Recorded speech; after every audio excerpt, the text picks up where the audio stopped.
हनुमानंकर एही दुई मंत्र शोइबा पूर्वरु जपंतु 3 थर एवं तापर देखंतु चमत्कार। एही मंत्र विषय जानिबा पई हेले आम वीडियोटी को स्किप न करी शेष पर्यंत देखंतु।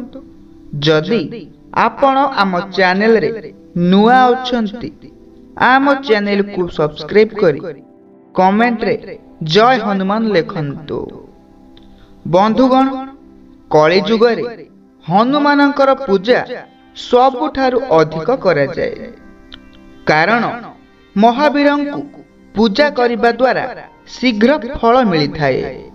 एहार कारण कली जुग रे एबे भी हनुमान जाग्रत अछंती एवं सर्वदा जाग्रत मध्य रहिबे।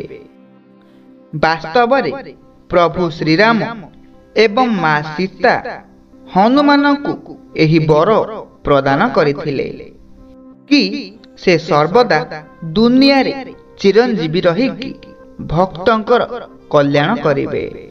महावीर हनुमान को पूजा करिबा द्वारा हनुमान जी शीघ्र प्रसन्न होई जांती। एहार कारण हनुमान जी प्रभु शिव शंभुकर अन्य अवतार होई थाए।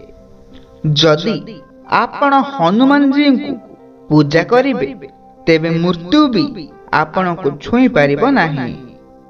आजी आमे आपण को हनुमान जींकर एही दुई चौपाई विषय रे कहिबाकू जाउछु, जहाकू जप करिबा द्वारा समस्त समस्या दूर होई जिवो।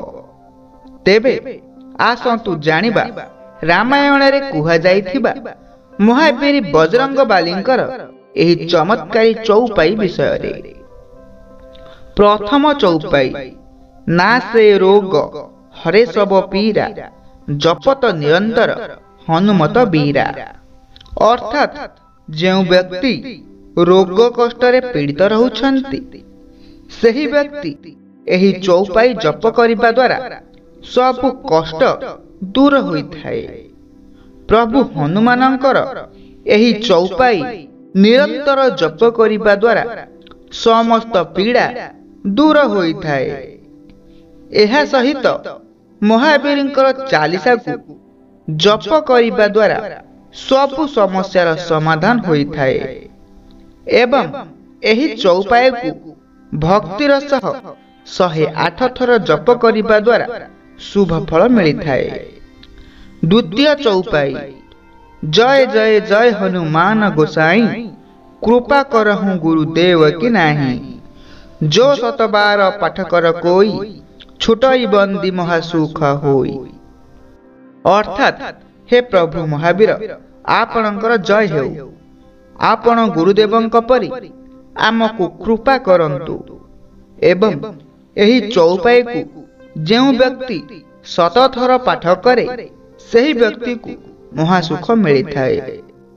हनुमान चालीसा को जेउ व्यक्ति नित्य पाठ करे ताहा जीवन रे केबे भी कोनोसी बाधा आसी न थाए। महावीर समस्त भक्तंकर मनर कथा को सुनि थांती एवं कृपा प्रदान करिथांती। मंत्र ओम एवं भ्रीम हनुमते श्री रामदूताय नमः। एही मंत्र दिनकू थरे किंबा 5 थर जप करिबा द्वारा आपणकर समस्या दूर होई थाए।